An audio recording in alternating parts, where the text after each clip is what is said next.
दूसरी चीज में परिवर्तित कर लिया। अब एकादशी के दिन व्रत वाले ही पकवान बन जाते हैं। पिज्जा बनता है व्रत का,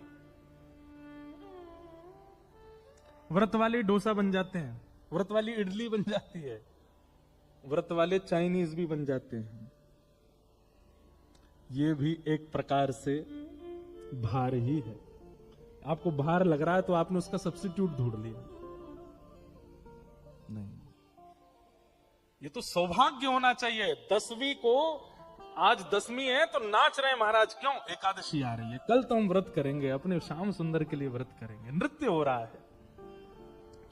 जिस प्रकार सौभाग्यवती नारी जब अपने मांग में सिंदूर भरती है तो उसके रोंगटे खड़े हो जाते हैं कि मैं सौभाग्यवती हूं, ऐसी तिलक लगाते समय वैष्णव के भी चित्त में वही आनंद होना चाहिए। हम राधा रमण जी के हैं, हम राधा वल्लभ जी के हैं, हम बिहारी जी के, हम गिरधर लाल जी के हैं, और ये प्रमाण है।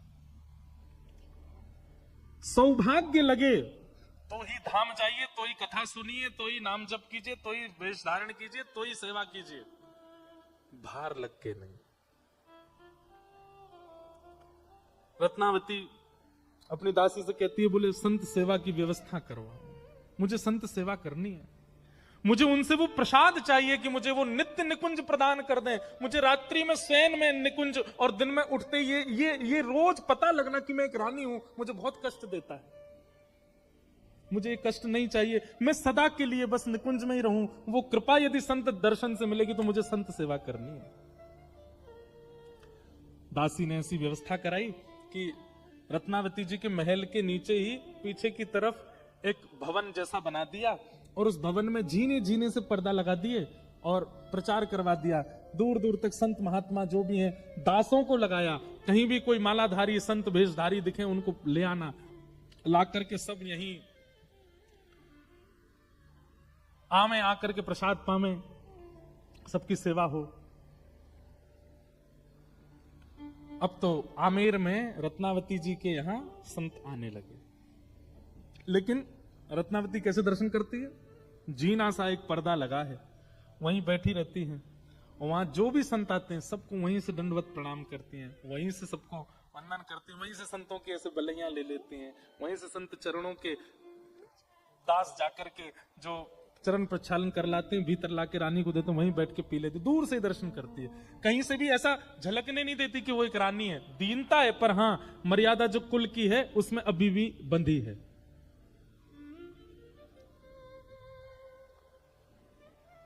अब रत्नावती को और सुख मिलने लगा। क्यों? अब संत दर्शन करती हैं और संतों के दर्शन करते ही नेत्र बंद हो जाते हैं और निकुंज का दर्शन होता है, और वे सब संत ही उस निकुंज की सखियां बन जाते हैं। रत्नावती को इतना सुख मिलने लगा, अब रात्रि का प्रतीक्षा नहीं करती, अब जब संत आते हैं तभी नेत्र बंद करती है और निकुंज में पहुंच जाती है। ऐसी कृपा होने लगी।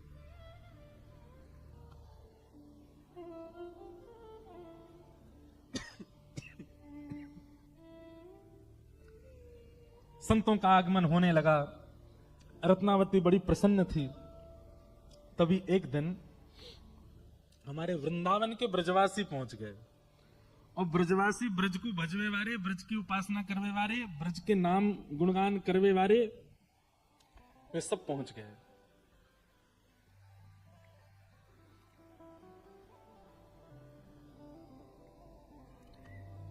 भीतर जाकर के जैसे ही उन्होंने श्री जुगल किशोर, राधा वल्लभ, राधा रमण आदि वृंदावन के ठाकुरों का यश गाना प्रारंभ किया और वृंदावन की मधुर ब्रज भाषा में कीर्तन करने लगे। नंद जी को छैया, बलभद्र जी को भैया लाल, नंद जी को छैया, बलभद्र जी को भैया लाल, नंद जी को छैया, बलभद्र जी को भैया लाल, नंद जी को छैया, बलभद्र जी को भैया लाल। ओ या को मुख देखे ते कटत यम फंद, या को मुख देखे ते कटत यम फंद, या को मुख देखे ते कटत यम फंद, या को मुख देखे ते कटत यम फंद। जय जय राधे कृष्ण, राधे कृष्ण, राधे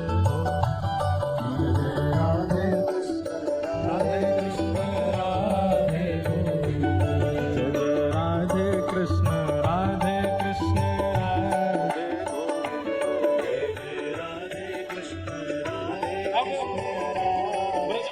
उनको तो यही स्वरूप है, वो जहां जामे सबन को नचा दें। अब वहां सब ब्रजवासी नाच रहे थे और भीतर बैठी रत्नावती का रोम रोम नृत्य कर रहा था। उनके मुख से ब्रज की ऐसी मीठी भाषा और ब्रज के ठाकुरों का गुणानुवाद सुनकर के रत्नावती स्वयं को रोक नहीं पाई और अपने स्थान पर खड़े होकर के अपनी दासी के साथ वो भी नृत्य करने लगी। हो जय जय राधे कृष्ण राधे कृष्ण राधे गोविंदा, राधे कृष्ण राधे कृष्ण राधे गोविंदा, जय जय राधे कृष्ण राधे कृष्ण राधे गोविंदा, जय जय राधे कृष्ण राधे कृष्ण राधे गोविंदा। ओ केशव जी कल्याण गिरिधरण छबीले लाल, केशव जी कल्याण गिरिधरण छबीले लाल, केशव जी कल्याण गिरिधरण छबीले लाल, केशव जी कल्याण गिरिधरण छबीले लाल, मदन मोहन श्री वृंदावन चंद,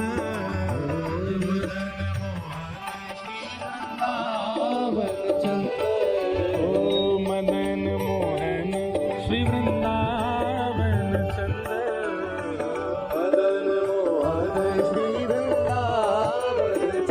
ओ जय जय राधे कृष्ण राधे गोविंदा, राधे कृष्ण राधे गोविंदा, जय जय राधे कृष्ण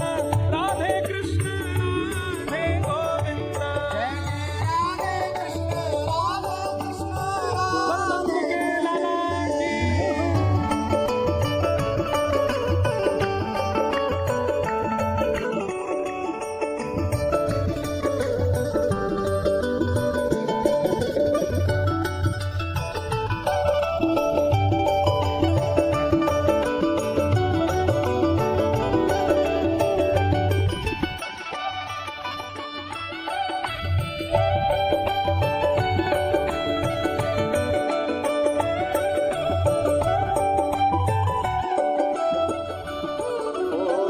जगतपति जगत राय संतन सदा सहाय, जगतपति जगत राय संतन सदा सहाय, जगतपति जगत राय संतन सदा सहाय, जगतपति जगत राय संतन सदा सहाय।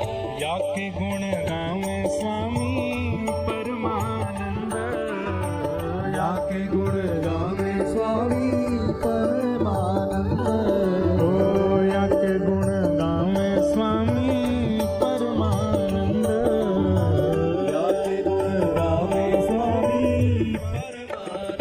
ओ जय जय राधे कृष्ण राधे कृष्ण राधे गोविंदा, जय जय राधे कृष्ण राधे कृष्ण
ब्रज ते कोई आयो आमेर और इतनी सारी रत्नावती एक साथ नृत्य कर रही हैं। ओ भजो राधे राधे राधे राधे राधे गोविंद, राधे राधे राधे राधे राधे गोविंद, राधे राधे राधे राधे गोविंद, राधे राधे राधे राधे गोविंद, ओ राधे गोविंद, राधे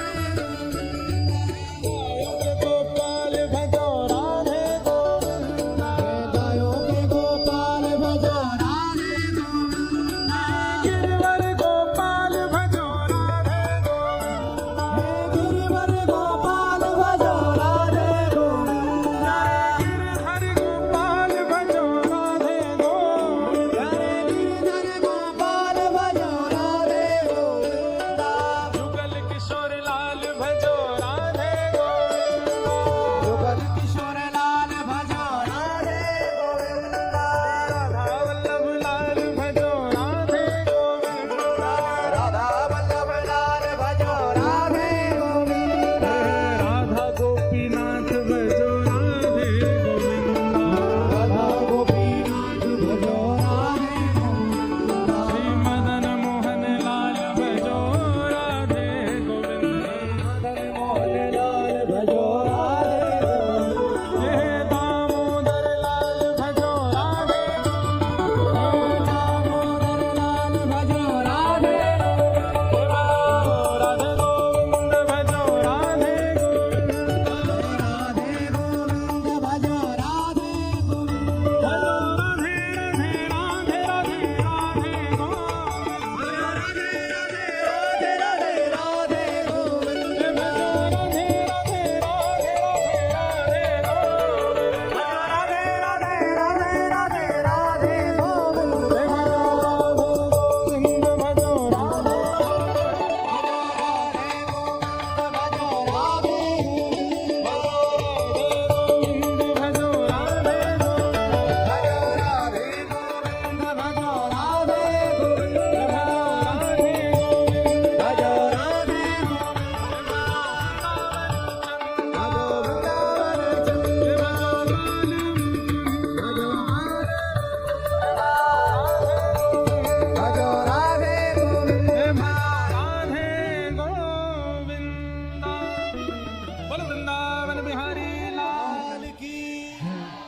बैठ जाओ सब लोग, ऐसे खड़े हो गए जैसे कथा विश्राम हो रही है।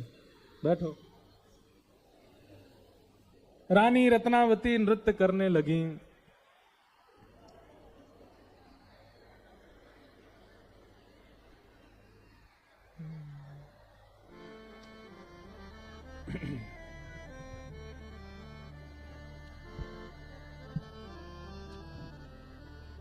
सब संतों के कीर्तन को सुनकर के ब्रजवास ब्रज से आए हैं संत, यह जान करके रानी रत्नावती आनंद में भर गई, कीर्तन करने लगी।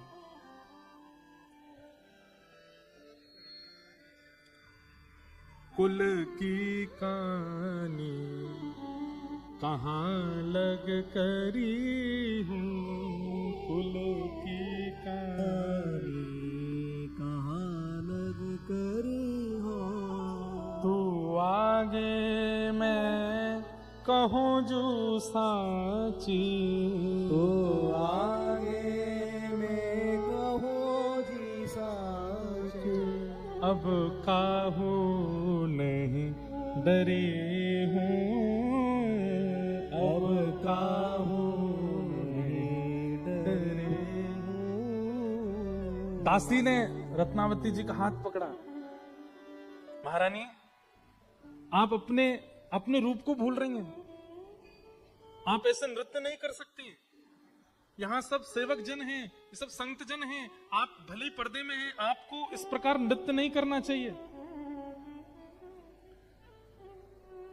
रत्नावती बोली, सबसे पहले तो ये बता कि मेरे अंग में कौन सा ऐसा अंग है जिससे ये पता चलता है कि मैं महारानी हूं। मैं उसी को काटूंगी आज। ये किस अंग से पता चलता है कि मैं महारानी हूं? बता दे मुझे आज। हाथों से पता चलता, काट दूं इनको। मुझे महारानी नहीं हूं मैं, क्यों मुझे बार बार याद दिलाती है?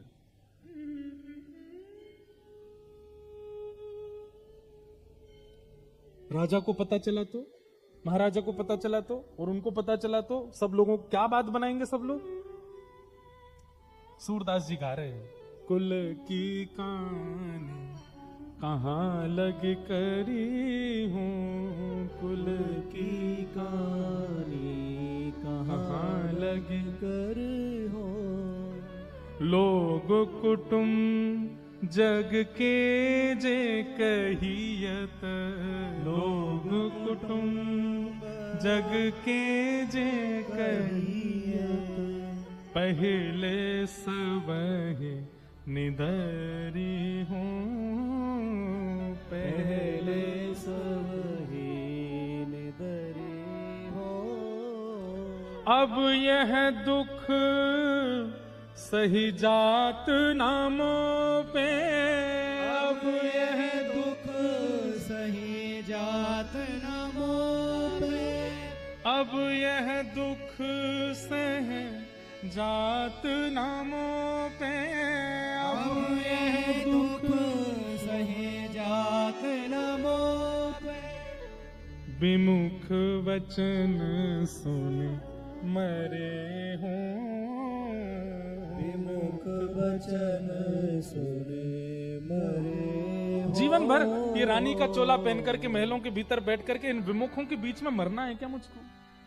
अब मुझे किसी से डर नहीं है। और सुन, क्या ये पर्दा हटा बीच से, वो जो जीना पर्दा लगा था जिसमें बैठ के वो दर्शन करती थी,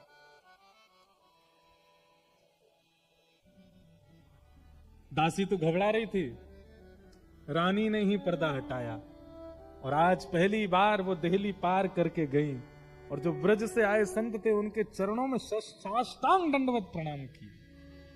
दंडवत प्रणाम करके उनके चरणों की रज अपने माथे से लगी।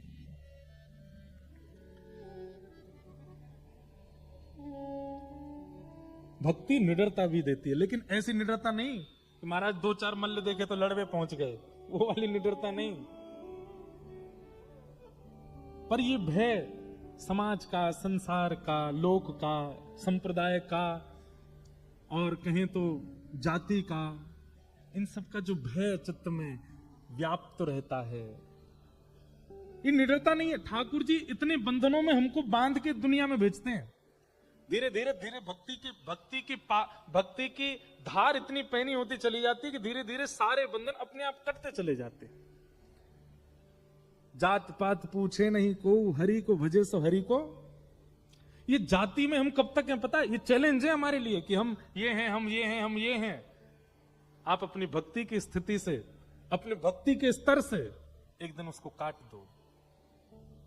लोक कुल की लाज मर्यादा आदि, अरे कहां तक है? स्त्री पुरुष का भी ये भी एक बंधन है कि तुम स्त्री हो, हम पुरुष हैं। जाके देखो इन्हीं गौरी शंकर भगवान को वृंदावन में नतनी वारे बन के बैठे वहां पर। भक्ति ये लाज भी नहीं रहने देती कि हम कौन है। ये सब धीरे धीरे कटवा देती है भक्ति की धार। आमेर के किले में मानो जैसे भूकंप आ गया। बात पहुंची राजा के कान में कि महाराज अब तो आपकी आंख के पीछे कुछ भी हो रहा है। बहुत सुंदर चरित्र रत्नावती जी का।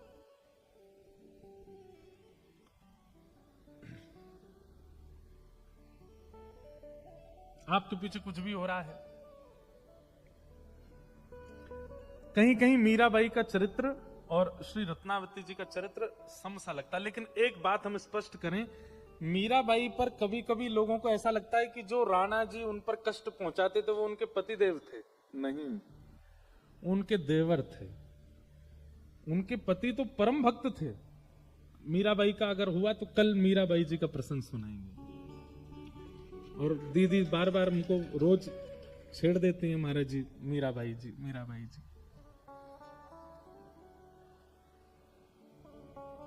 कल आपसे एक बात हो रही थी तो कह रही थी कि नरसिंह मेहता एकमात्र ऐसे थे जो रास में गए और रास का दर्शन करके फिर वापस पृथ्वी पर आए। एक और नाम है ऐसा मीराबाई का, जो अपने जीवन काल में एक बार रास में गई थी और फिर रास से वापस आई। बहुत सुंदर चरित्र है मीराबाई का। तो रत्नावती जी ने जाकर के जैसे ही ब्रजवासियों को, ब्रज से आए संतों को सिर टेक करके दंडवत प्रणाम किया, जो वो चाहती थी हमेशा वो हो गया। क्या?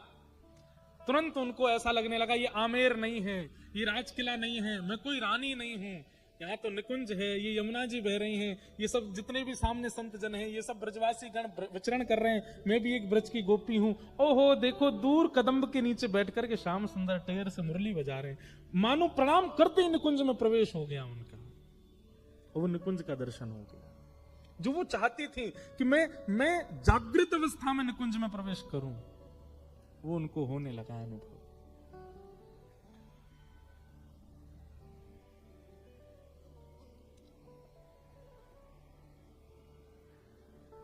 आप सुखी तो सबनी के हैं, आप सुखी तो सबनी के हैं, उनके सुख का सरे हैं, उनके सुख का सरई है।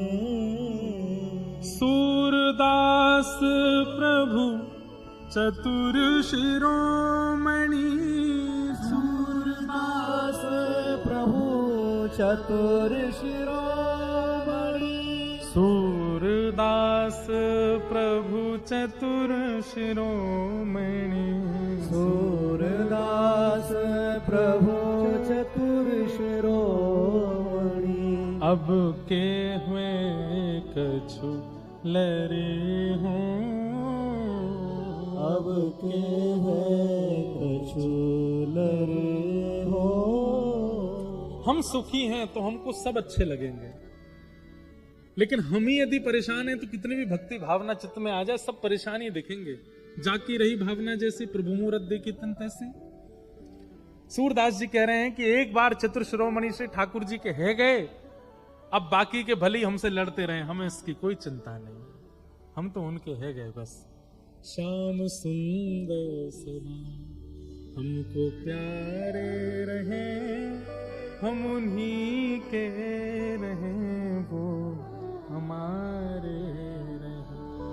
श्याम सुंदर सदा हमको प्यारे रहे, हम उन्हीं के रहे, वो हमारे।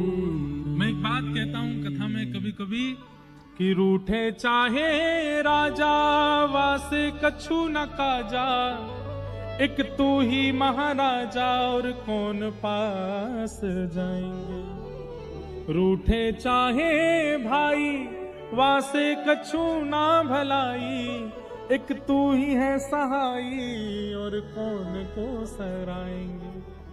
रूठे चाहे मित्र और शत्रु आठों याम, एक तेरे चरणन के नेह को निभाएंगे।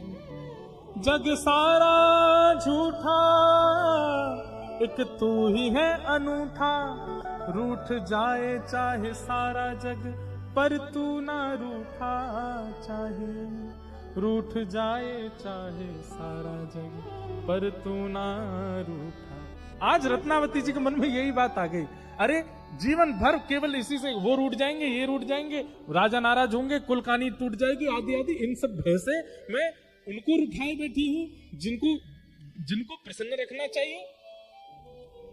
हम कई बार अपनों की प्रसन्नता के चक्कर में ठाकुर जी की प्रसन्नता भूल जाते हैं। भैया अपने रूठते ही रहेंगे, चाहे कितनों मनाए लो इनको, ठाकुर जी नहीं रूठने चाहिए। मीराबाई का एक पद है, मुझे तो पद ही याद आते रहे बार बार। मैं तो गोविंद रा गुण गासू, राणा जी रूठे तो मने काय करसी।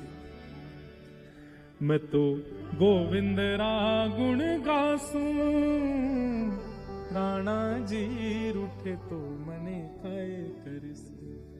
मैं तो गाऊंगी हरि का गुण, ये रूठे तो रूठे, ये रूठे तो ज्यादा से ज्यादा क्या करेंगे? मुझे घर से निकाल देंगे, मुझे नगर से निकाल देंगे, मुझे इस राज्य से निकाल देंगे, मुझे देश से निकाल देंगे।